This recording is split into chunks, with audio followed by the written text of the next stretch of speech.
सभी साथियों को जय भीम जोहार। आज हमारे साथ हैं वाम सेव के राष्ट्रीय अध्यक्ष और भारत मुक्ति मोर्चा के राष्ट्रीय अध्यक्ष। सर, आपने हाल ही में एक बड़ा ऐलान किया है कि आप आरएसएस का जो हेडक्वार्टर है उसको घेरने की बात कर रहे हैं। किन किन मुद्दों को लेकर आप ये पर्चा इशू किया है? उसमें 12 मुद्दे हैं जी। और एक मुद्दा उन्होंने हमारे टेलीफोन को टेप किया, उसका सबूत हमारे पास आ गया है, तो वो भी मुद्दा उसमें ऐड हो जाएगा। 1-2 दिन में पर्चा नया निकलेगा। अभी तक 12 मुद्दे हैं और पहले नंबर का मुद्दा ये है कि वो हमारे जो संवैधानिक अधिकार है, आर्टिकल 19 है, उसके तहत अलग अलग जगह जहाँ बीजेपी की सरकार है वहाँ हमें अपना कार्यक्रम, अपनी विचारधारा का प्रचार प्रसार करने के लिए रोक लगाते हैं। तो ये संविधान का उल्लंघन है। इसके विरोध में प्रोटेस्ट करने के लिए ये मोर्चा निकाला जा रहा है। ये घेराव वगैरह करने के लिए नहीं है, प्रोटेस्ट करने के लिए। सर, आपका भी हाल ही में देखा गया कि देश भर में आपके कार्यक्रम को रोका गया।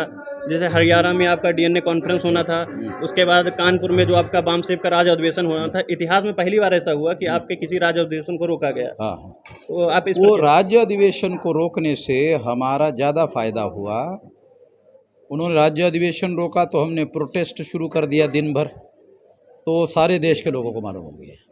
यानी जो आवाज़ कानपुर के हद तक या यूपी के हद तक रहने वाली थी वो ऑल इंडिया में पहुंच गई।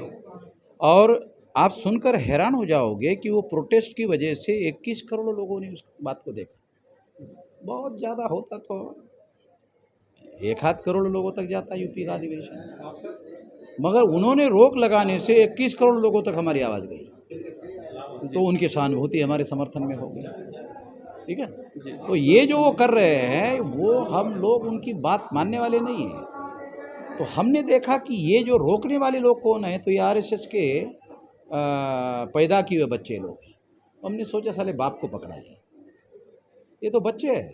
लोगों का कहना है तो इसलिए बाप को पकड़ रहे हैं। लोगों का कहना है कि आपको संसद का घेराव करना था, आप तो ना आप रहे। बहुत सारे लोग सलाह दे रहे हैं, वो अव्वल दर्जे के गधे लोग हैं जिनको एक आदमी जोड़ने का तजर्बा नहीं है। वो अव्वल दर्जे के गधे लोग हैं जो सलाह दे रहे हैं। करके दिखाए, एक आदमी का मोर्चा लेके जाके दिखाए। हमें मालूम है क्या करना चाहिए क्या नहीं करना चाहिए। जिंदगी लगाई, 65 साल का उम्र हो गया है। घर में बैठे बैठे टेबल पर लिखने से क्या लगता है? एक टेबल पर ऐसे लिखने से, सलाह देने से। कितने लोगों की वहाँ पे मोर्चा? हम लोग वहाँ जिस मुद्दों को लेकर गए हैं, हमने हमारे लोगों को संसद में नहीं जाना चाहिए इसलिए मोर्चा निकाला। गधे की औलाद साली, समझ में आता है किसी को? काहे के लिए निकाला? संविधान के जो अधिकार है, अगर वो अधिकार नहीं बचेंगे तो तुम्हारा आदमी संसद में जाएगा? कैसे जाएगा? संगठित शक्ति होगी तो जाएगा। और आरएसएस के हेडक्वार्टर पर मोर्चा लगाने से संगठित शक्ति कमजोर होगी कि बढ़ेगी? देखने को जो मिलता है कि ब्राह्मणवाद का आप ही जो देश भर में घूम घूम कर आप ही विरोध करते हैं। हाल ही में देखा गया कि सोशल मीडिया पे आपको जान से मारने की भी धमकी दिया गया है। जिन लोगों ने जान से मारने की धमकी दी उनको मैंने कहा कि तुम्हारे घर का एड्रेस दे दो, तुम्हारे घर के पास आता हूँ, तुमको ज़्यादा मेहनत नहीं करना पड़ेगा, तुम्हारे घर के पास आता हो, तुम मार देना। साले एड्रेस नहीं भेज रहे। उनको लगा कि वामन मिश्रा ही नहीं मार देगा साला में, वामन मिश्रा को मारने की जरूरत नहीं है, ये तो विचारधारा का काम कर रहा, विचारधारा का प्रचार प्रसार कर रहा है, उसी से डरे। मैं हिंसा का समर्थक नहीं हूँ, मैं अपने लोगों को विचारधारा के आधार पर तैयार कर रहा हूँ और यही करता रहूँगा। यही हमारे पुरखों की लड़ाई है। अभी बाबा साहब अम्बेडकर भी हिंसा के समर्थक नहीं थे। जी। अभी आपने सर ईवीएम जो है 2024 में उसको महिलाओं द्वारा ये कहा गया कि आप महिलाओं को आह्वान किए हैं कि उसके लिए आप ईवीएम तोड़ें और जेल जाने के लिए तैयार हैं। इस पर आप? महिलाओं को 15 लाख महिलाओं की हम 24 के लिए तैयारी कर रहे हैं। वो वोट डालने के लिए जाएगी तभी उठा करके उसको तोड़ेगी। 15 लाख महिलाओं को जेल में डालेगा चुनाव आयोग? है औकात? जगह ही नहीं। फिर हमने किसान का जो अधिवेशन लिया है ना, कहा कि किसान भी 15 लाख तैयार हुए। 15 लाख किसान फोड़ेंगे तो चुनाव आयोग के पास औकात है उनको जेल में डालने की? अरे किसान तो सरकार बनाते हैं। देश भर में आप ही एक हैं जो ईवीएम को लेकर अभी तक मुद्दा चला रहे हैं, लेकिन कोई भी विपक्ष की पार्टियां, खास करके जो बहुजन नेता हैं, उस ईवीएम पर बोलने के लिए तैयार नहीं है। देखो, हम लोग केवल चुनाव की लड़ाई नहीं लड़ रहे हैं, हमारे लोगों के भविष्य की लड़ाई लड़ रहे हैं, तो हमें मालूम है कौन सी लड़ाई कौन से मुद्दे पर लड़ी जानी चाहिए। दूसरे लोग नहीं लड़ रहे हैं, उनकी बहुत सारी कमियां, खामियां, कमजोरियां हैं, इस वजह से वो नहीं लड़ते हैं। इसलिए उसको दोष देने की ज़रूरत नहीं है। उनके समर्थक लोग, जो नेता लड़ नहीं रहे, उनके समर्थक मेरा ईवीएम पर समर्थन करते हैं। मायावती के समर्थक मेरा ईवीएम पर समर्थन करते हैं। अखिलेश यादव के समर्थक मेरा ईवीएम के मुद्दे पर समर्थन करते हैं।